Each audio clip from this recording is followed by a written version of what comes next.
All right. Good morning and welcome to another episode of the Liberty Dad Podcast, a discussion on politics and culture. I'm your host, DL, America's most objective libertarian. If you're tuning in live, thank you so much for giving me your time so early. All right. We're going to do a little dad talk today. What is dad talk? I do one of two things on Friday. Before that, here's what I do. I try to step away from the politics, libertarian, Republican, Democrat, like, is this a good idea? Is this a good policy? And we talk more cultural stuff from a dad perspective, right? My goal here is to raise the voices of dads. So in doing that, I've got one or two options. I can bring a dad on and we can talk about what's important to him as a dad. And I do that from time to time when I find a dad that's able and willing to do so. And when I cannot, well, then I'm the dad. And I look for a topic and I say, all right, let me talk about this from the perspective of a dad. My son is 7 and I have 7 whole years of experience. So clearly, I am in a position of authority to tell you exactly. No, I'm just kidding. But basically, I just try to talk a little bit more about the culture, a little bit more about being a dad, or maybe I don't have a dad specific story. So I talk about a topic from the position, maybe from a man or a husband. But basically, this is kind of like my version of a man show. Not the man show, but a man show. So today we're going to talk. I got two different topics that are kind of connected. So I'm going to tell you a story about from my son's 7th birthday, which was just a couple of weekends ago. Before we do that, I want to talk about this hazing incident that is going all over the place. And people are not happy. Well, let's put it this way. There are some people that are not happy and some people that are like, meh, no big deal. Boys will be boys. So we're going to discuss that. So what's the story? What's going on? Well, let's take a look. Let's see here. Here we go. All right. So this is from USA Today. Body cam video shows police walk into hazing incident at Iowa fraternity house. Now, let's see. We're not going to play the video. I don't think it's really all that necessary, but I'll read you the story here. That way, man, I tell you what, websites are getting unbearable. It is atrocious. Like, look at all the ads all over here. Like there's ads over here, there's ads over there. It's like, how am I supposed to read this friggin' thing? And look, I can complain because once upon a time, that was my job, was a web developer. Although I've never made a web page that is as unbearable as these news sites. And I get it. You guys need to get paid. You got ad space, yada, yada, yada. But figure it out how to make the page bearable. It's just getting ridiculous. Anyway, newly public police worn body cam footage from a hazing case at University of Iowa fraternity show over 24 blindfolded men covered in substances in a basement over a year after the initial incident. Iowa City Police and fire departments and the University of Iowa Police responded to a fire alarm at the Alpha Delta Phi fraternity house on November 15th, 2024. They discovered 56 blindfolded pledges with food thrown at them. I think that was the substances. Good job on reporting. So I read elsewhere that it was like ketchup and mustard, but they start off and they're like substances. Like, what's like, is it like, were they spraying him with WD-40? Like what do you mean substance? Like, that could go anywhere. Was it feces? Like, reporting is as bad as websites. Anyway, let's go on. The university investigated the incident and ultimately suspended the fraternity for 4 years until 2029. Here's what we know about the recently released footage and the hazing case. In edited footage posted to YouTube by The Crime Piece, which has more than 630,000 views, police and firefighters are seen responding to the Alpha Delta Phi fraternity house. The Iowa City Press Citizen, part of the USA Today network, also obtained the same unedited body cam footage from the University of Iowa Police Department. In the footage, police officers find a basement room full of young men blindfolded. Some are shirtless. Many appear to be covered in white, yellow, red, or brown substances. I believe, again, that was food like mustard and ketchup and probably mayo. Who knows what the brown one is? I don't know, but yeah, whatever. Iowa City and University of Iowa police repeatedly urged two men in the video to contact the house dad or anyone in charge. One man, dressed in a white hoodie, stands in the doorway of the room holding a beer. He identifies himself as Jose, then provides an ID to officers saying, "I think it's fake." In the video, police shine a light into the basement room in the video and attempt to speak with the men standing silently, with one officer saying, "This stops here, guys. This is the police department. This stops here." Okay. Police officers are exerting, that's what police officers do, right? I'm not mad at them. They got to do what they got to do. Officers ask the shirtless men to leave the room, but they do not move. At one point, an officer asks if anyone's hurt. No one responds. Officers order two of the shirtless men out of the room for questioning. Another officer asks the room of shirtless men, "Does anyone want to be forthcoming on what's going on?" Anyone. The room stays silent for a few seconds before Jose returns and shows the fraternity is holding a celebration of life. Uh, Outside, an officer tells an apparent fraternity member that with prominent hazing deaths around the country, the university has a very, very strict policy on hazing. The fraternity member, who identifies himself as the fraternity president, admits the pledges were taking part in a ritual prior to initiation where they are blindfolded and messed with. Body cam footage has caught social media attention since being released, with clips from the video circulating on platforms like TikTok, Instagram, and X, garnering thousands of views. Social media users have called the footage wild and likened it to a scene from a horror movie, while others suggest allowing boys to be boys. In a TikTok video with over 1.9 million views, one user calls the hazing incident so stupid. That's probably the fairest response from us adults, because I'm 48, right? Like, I'll be 48 here in June, and that's probably what I would say. I'll talk more about my thoughts on this, but I'd probably just be like, "Yeah, guys, that's dumb. That's dumb." Like, whatever. Anyway, I always just thought hazing like this is stupid, and then when you see body cam footage of it, it looks even stupider. The user said, "Yeah, I can go with that." Sports and pop culture blog Barstool Sports also posted a clip of the video on its accounts across social media platforms, racking up thousands of interactions. "It's an unbelievable video," Barstool Sports Jack Mack says in a TikTok with 347,000 views, later adding, "Unfortunately for the fraternity, they have been kicked off campus for 4 years, suspended by the university for 4 years. Don't know if they'll ever be allowed back in. I know fraternity is a little iffy with some people, but you got to let the boys be boys sometimes." What did the investigations find? The University of Iowa found that the fraternity had violated its policies on hazing and misconduct on organizational property, and members had failed to comply with the investigation. The national fraternity called the University of Iowa's investigation unjust, saying the school created a one-strike policy exclusive for Alpha Delta Phi in 2023. The National Alpha Delta Phi office concluded through the results of their own investigation that two fraternity members bear sole responsibility, according to the fraternity's appeal with the University of Iowa Office of Student Accountability. Is it just me, or does this just seem like a lot for hazing?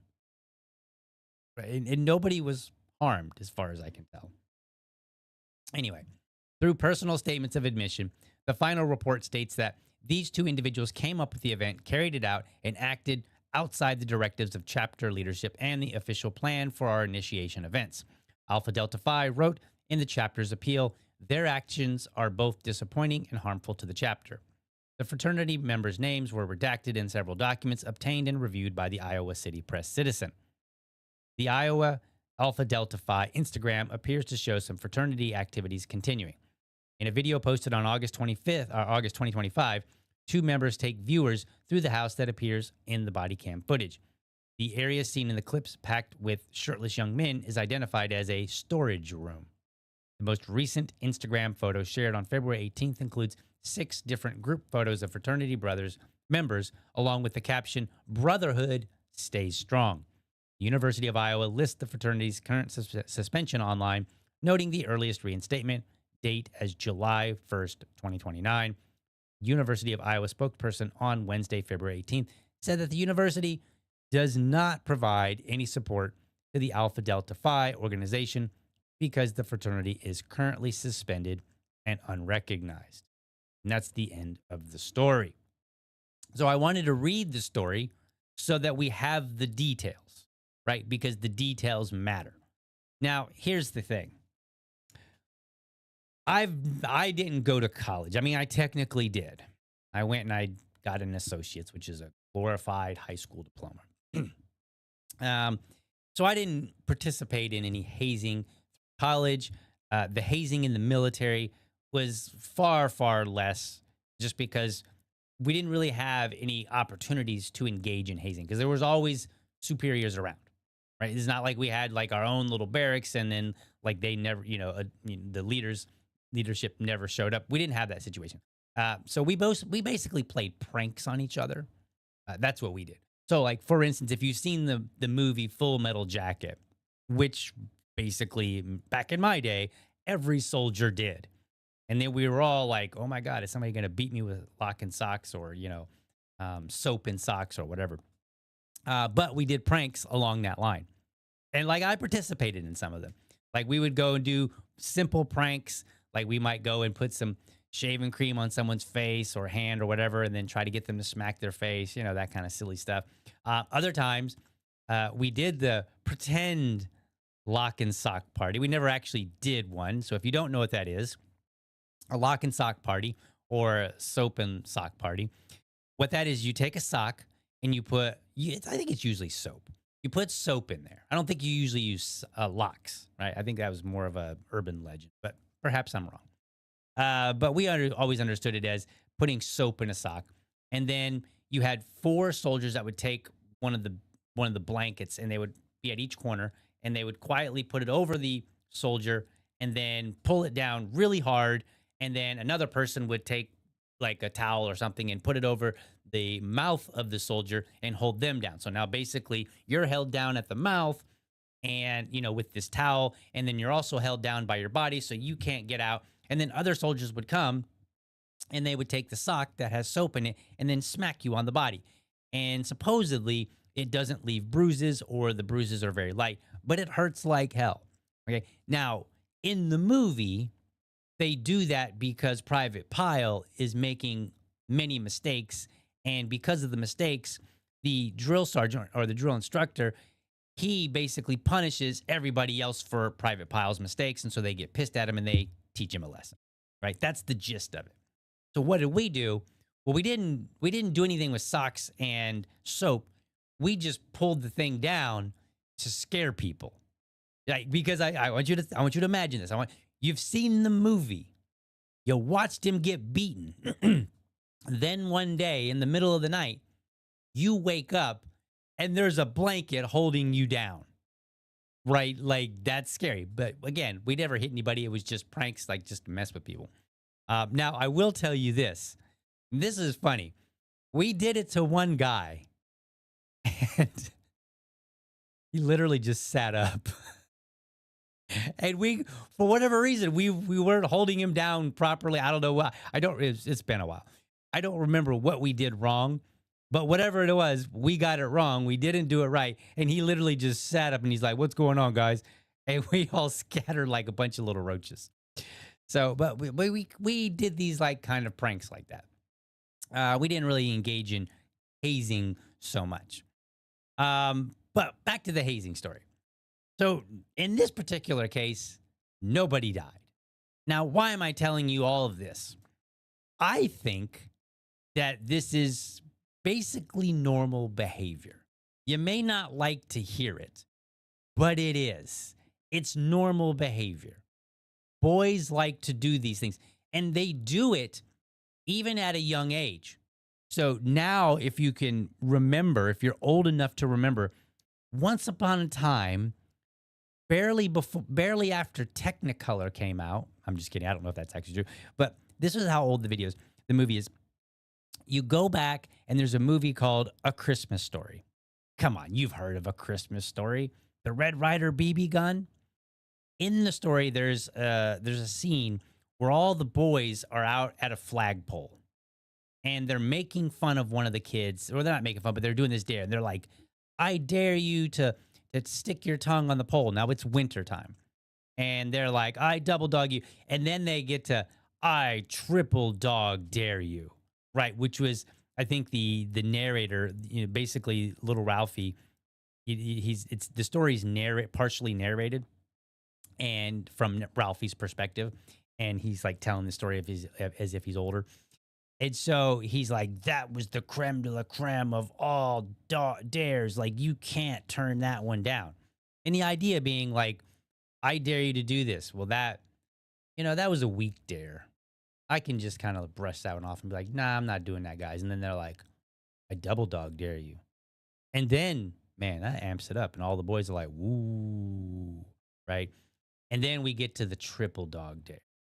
And that one, like, and we're going to make fun of you if you don't do this dare because you just got triple dog dared. Right? Now, this is an old movie.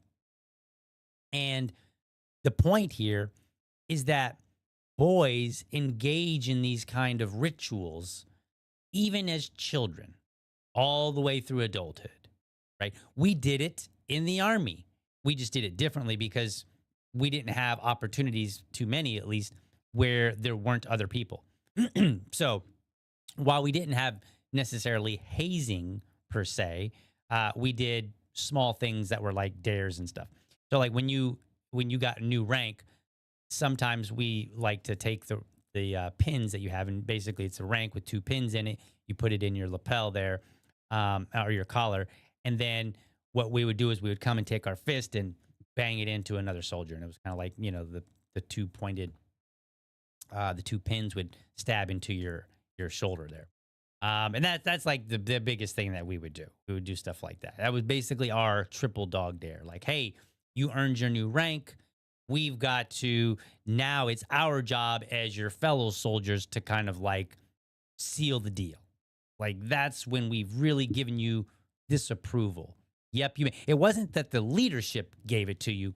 It was that we gave it to you. Same thing with the little boys in the story, right? In the story, they're like, hey, if you want to be tough, you're going to do this dare. And if you don't do this dare, then you're not tough. And there's a myriad of things that we could talk about from young kid all the way up to adulthood. Now, what's my position on hazing? Probably already clear. As long as nobody gets hurt, I don't have an issue with it. As long as what you're doing doesn't risk like serious injury. I mean, if you get like a scratch or a bruise or something simple, I'm not too concerned about that. If there's that threat, like I get it, right? I don't think hazing should be to the level where you're literally risking your life. That is taking it too far. Okay. But I do think that there's a place for it because it builds camaraderie. And when I saw social media comments, it seemed like most of the ones that were objecting were women. And this is not to dog on women. I don't do that on this show.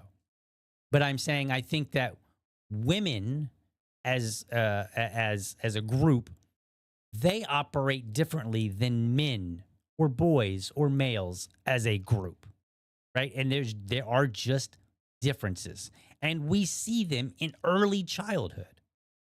So again, I think our job as the adults is to look at this and say, all right, what's going on here? Is this appropriate? Is this something that's going to help build the camaraderie? This is going to help you develop to the next stage of life, whatever that stage is. So, for example, my son, he has friends that will come over sometimes, and sometimes he'll also play online with his cousin. We've got it set up so that he can only play with his cousin online in Minecraft. And sometimes they'll have like a disagreement. And what do?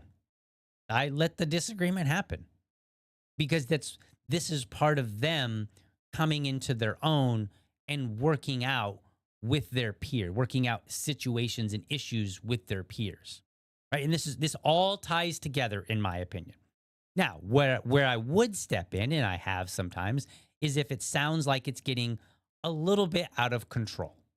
If it's going too far to where, hey, like he's 7, and if I hear them starting to argue, I might come in and I say, hey, tone it down a little bit, guys. Take it easy. It's just a game. That's it. Right. And then they dial it down a few notches and then they work it out. And so my job is just to make sure that it doesn't go too far. And that's what I do as a 7-year-old. And that's what I would expect if we're talking college age students, right? Like the faculty should say, hey, we don't want it to go too far. Now, too far is it's not a clear line.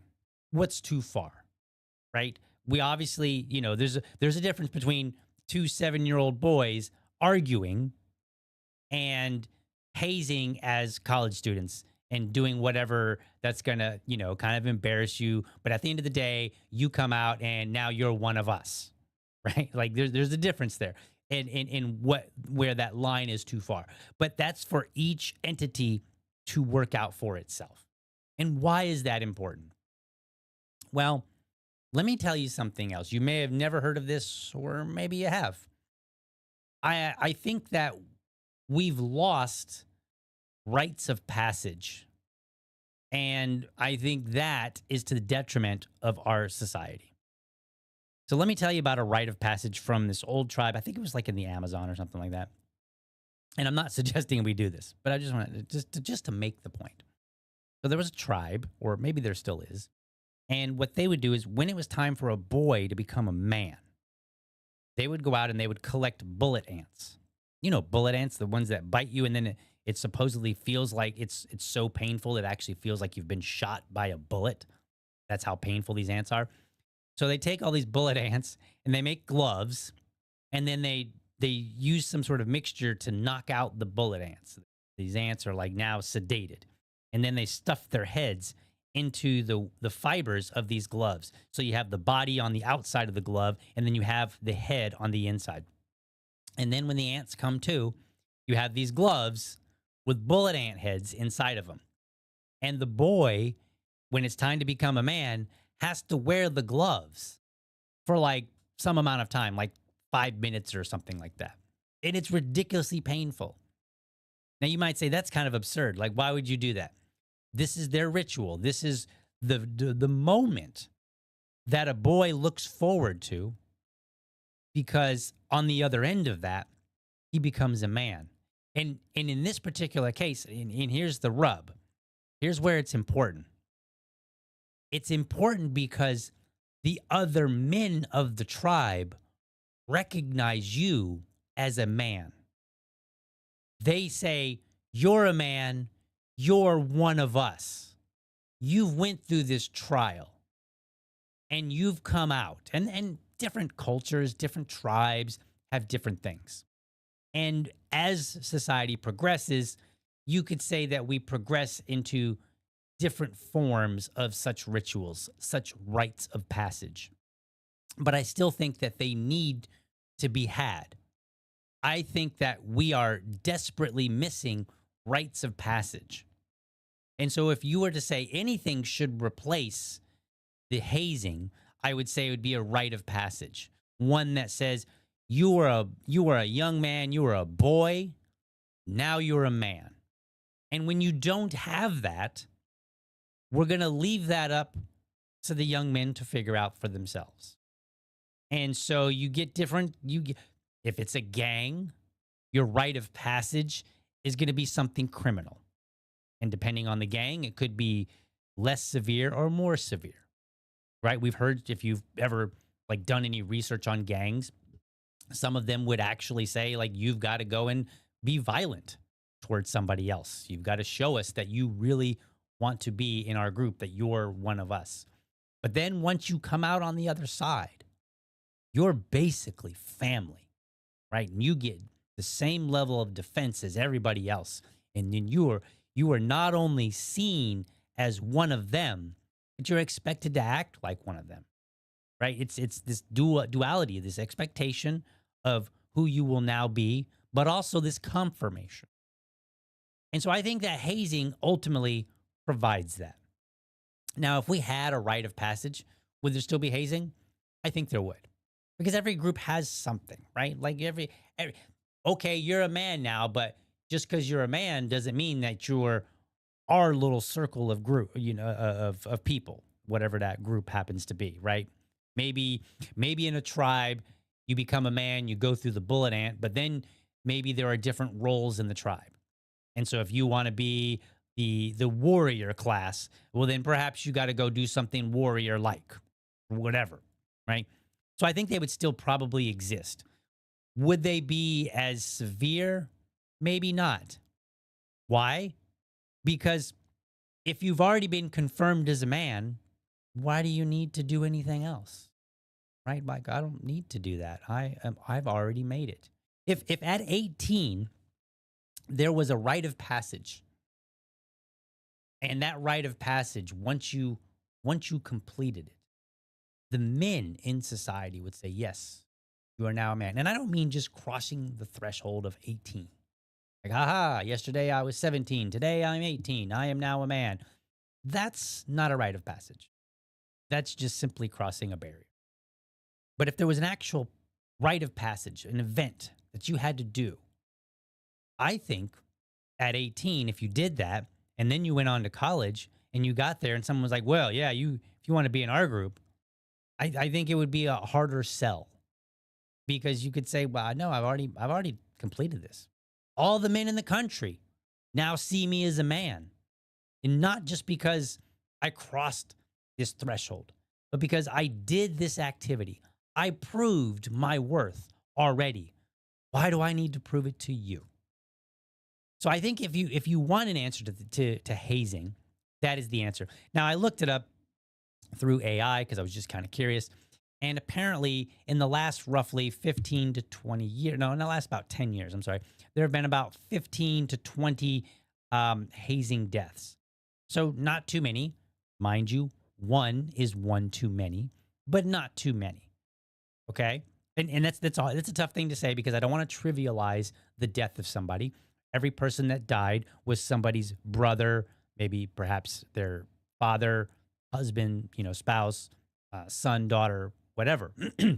So I don't want to trivialize it, but I will say that if you think of it in terms of all the students that have went to college and perhaps all of the ones that have engaged in hazing over the last 10 years, it's quite a few, and then you have somewhere between 15 and 20, that number's fairly low. Now, we obviously want it lower all the way down to zero. But in terms of statistics, it's a pretty small number. So I think that the better thing to do would be number one for schools to say, you can do hazing, but it has to, here is the line. And here's how we're defining that line. Here's how you know when you're taking it too far. If it's getting to the point where you are risking somebody's life, that is too far. We will punish you. We will punish you severely. And if somebody dies, you will be punished very severely. Because I do think that hazing is somewhat of a minor rite of passage. And hopefully I've demonstrated to you the value of a rite of passage. Now, let me see here. I'm not seeing this pop up. This is kind of weird. Somebody in the comments on Facebook, Williams for JP 2026 says, I'd say time to move past hazing. Even the Army has moved if you look at basic in the 1970s, early 2000s, and now. I joined many fraternal and societal organizations, but no quote unquote Greek fraternities. And I don't necessarily disagree, right? I think they're like, I'm tolerant of hazing. As a 48-year-old man, I'm like, it's dumb, right? But I can see where if I was 20, I wouldn't see it as dumb. And I have done some things to kind of be part of the group, if you will. So I try not to get so old that I forgot what it's like to be young. What I've forgotten, that I've forgotten what it's like to want to be in the group and willing to do things. And I like to think of our world as one of a balancing act. So do I want to have this strict line and say absolutely no hazing? No. I think we're just going to drive it underground, and you might get even more, you might even get worse results than if we just say, okay, you can do hazing. Here is the guidelines. You can't take it so far that you risk somebody's life, because that's not necessary. Your life doesn't, like we can draw some hard lines. That is weird. I don't know why the not showing up in the comments, but it is what it is. Anyway, let's take a look over here. Oh, no. Okay, some of them do come up. Oh, okay, that's weird. Oh, I see what I did wrong. Okay, I'm looking at the wrong thing. My bad. All right, there we are. And then let's see here. Keith says, I triple dog dare DL to run for office. You guys are crazy. No, DL's not running for office, but I will be talking with Tub for 10. Tub for 10. He is running for District 10 here in Jacksonville.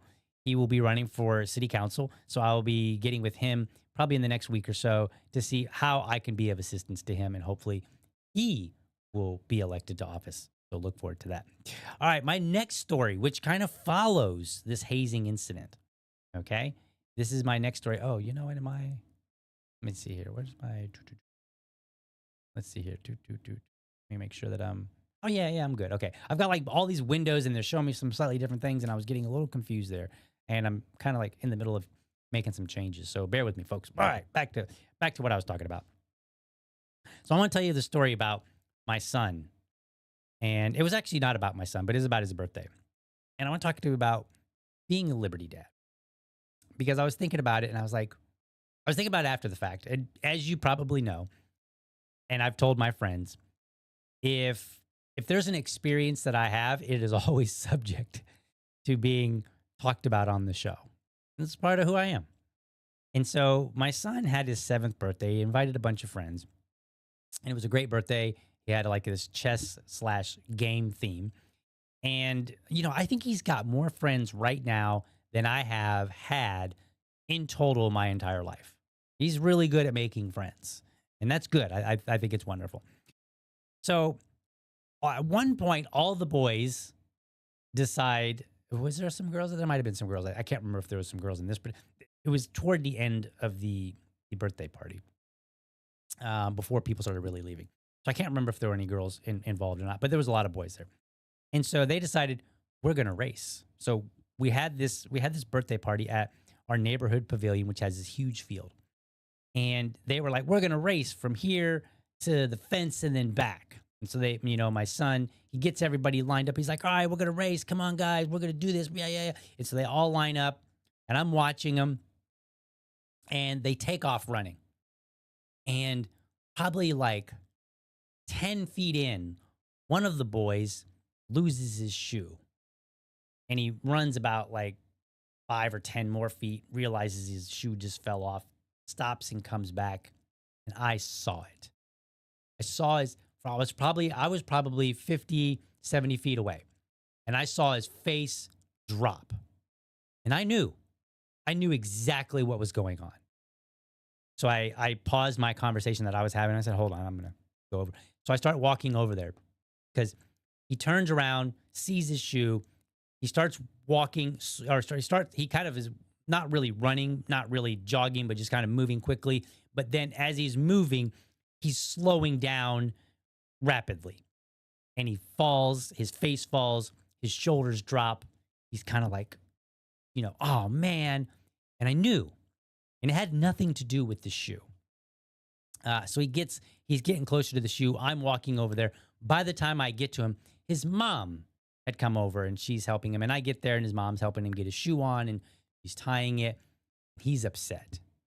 And she's like, why are you crying? She's like, what's wrong? And he goes, I didn't want to be the last one.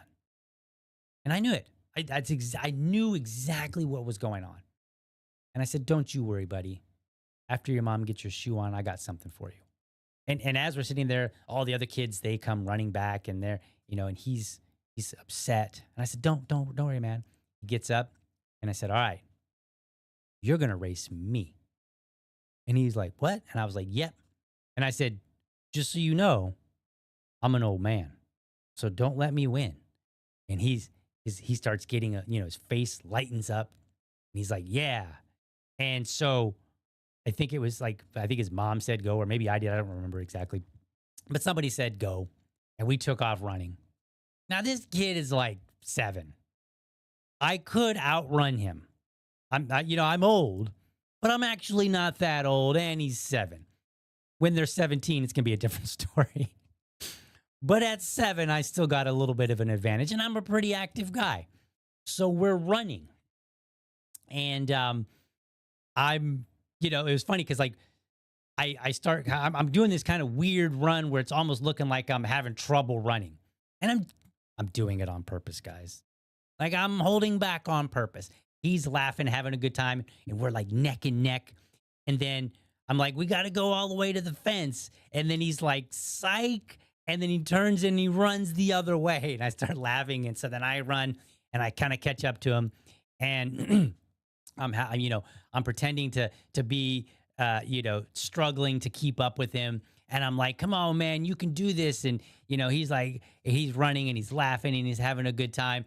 And we get to the end and I'm like, oh, man, you won. You won. You beat the old man. Good job for you, my man. I give him a high five. And he's like, let's do it again. And I was like, no, no, no. And then he runs and I'm like, crap, I got to do this again. So I go running again. And then we come back. I'm like, all right, that's enough.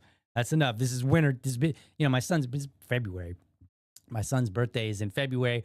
I don't really exercise in the winter because I like hibernate like a bear.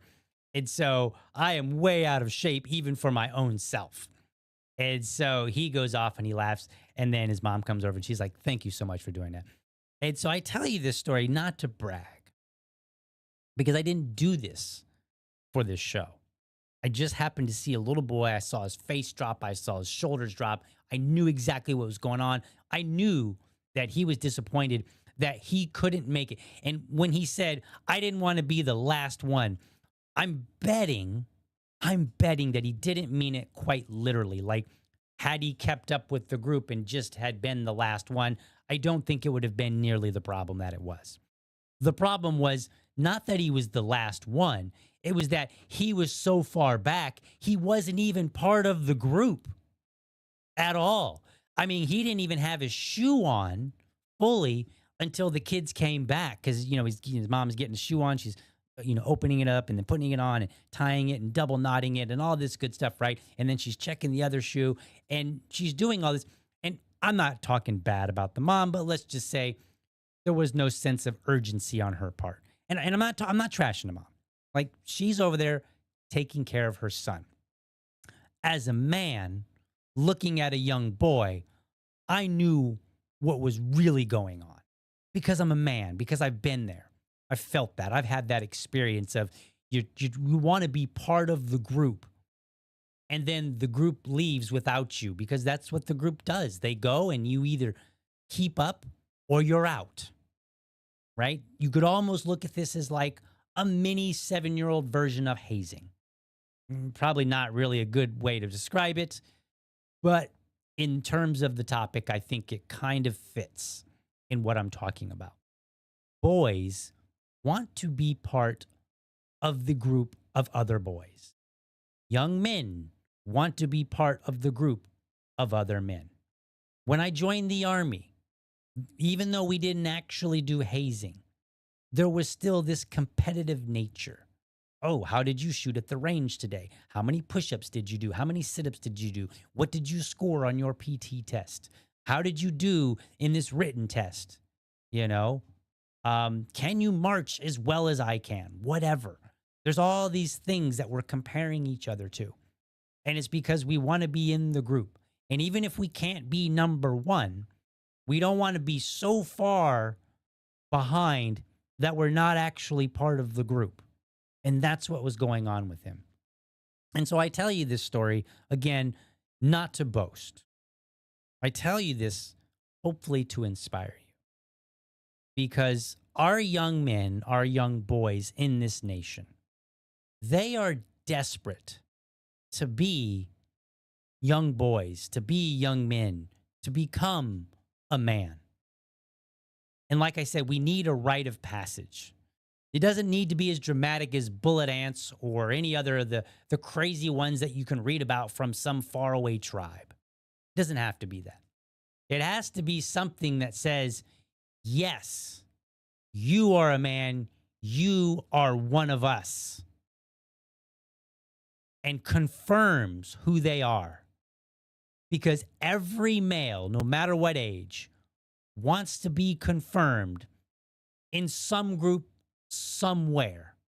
And they vary. Maybe it's just a simple gaming group. And your confirmation is that you learned the game and your strategy was pretty solid and it measures up. Maybe it's the military where you show that you can do push ups with the best of them. Maybe it's something else. Maybe it's just you as a young boy running with the group. And even if you happen to be the last one, you're not so far last that it's clear to even you as a 7-year-old that you are not really part of the group, right? That exists in all of us. And so I tell you this story to encourage you to go out there and inspire other men, maybe inspire young boys. Look for opportunities where you can help confirm. Now, I didn't really confirm to this young boy that he was part of that group so much. We just compensated. And that's enough in many cases. It's enough to compensate. A long time ago, long before my son was born, I mentored a young kid here in Jacksonville.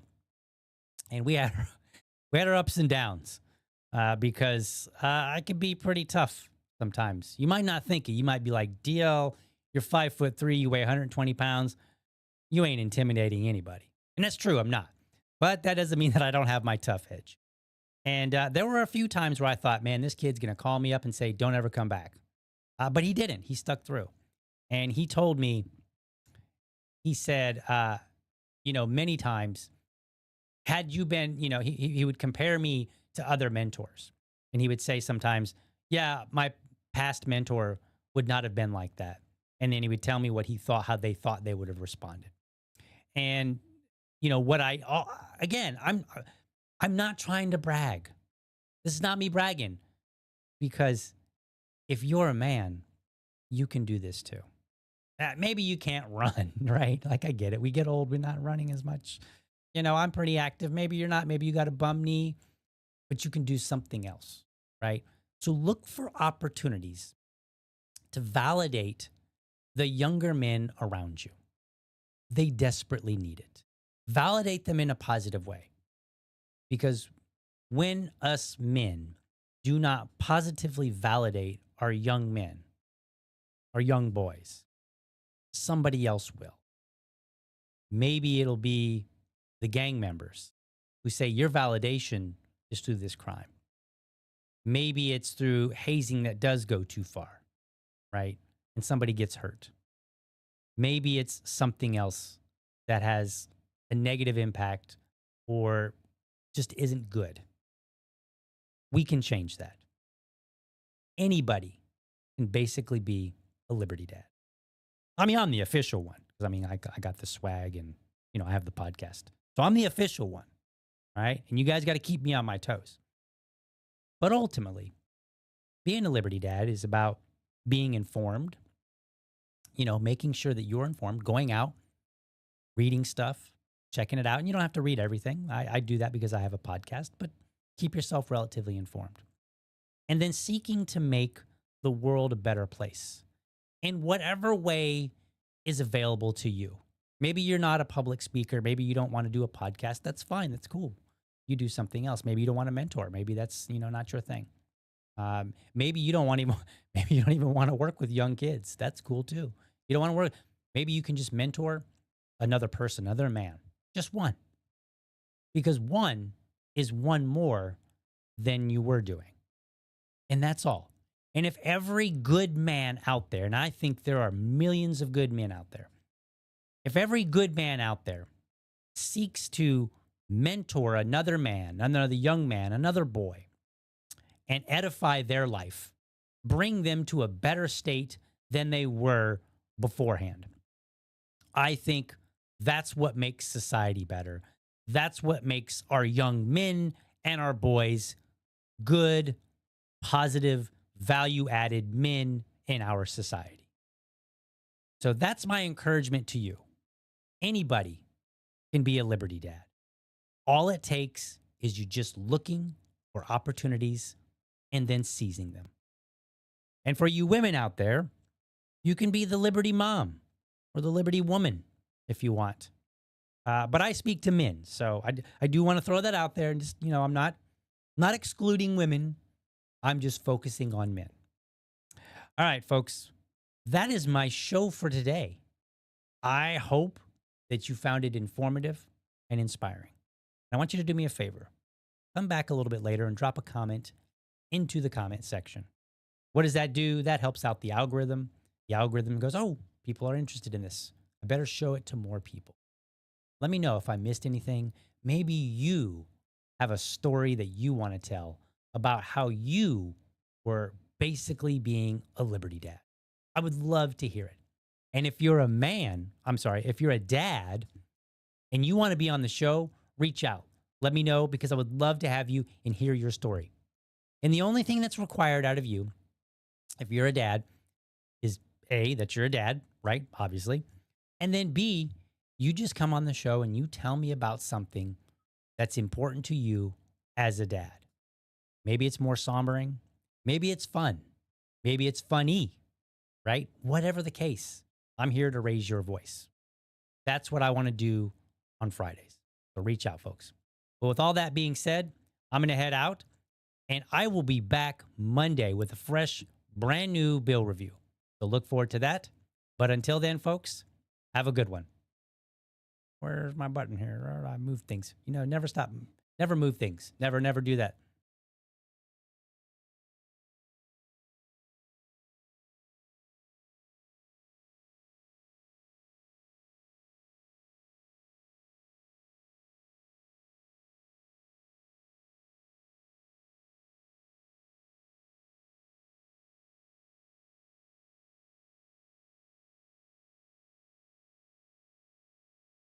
Me on Linktree, where you'll find links to my Patreon and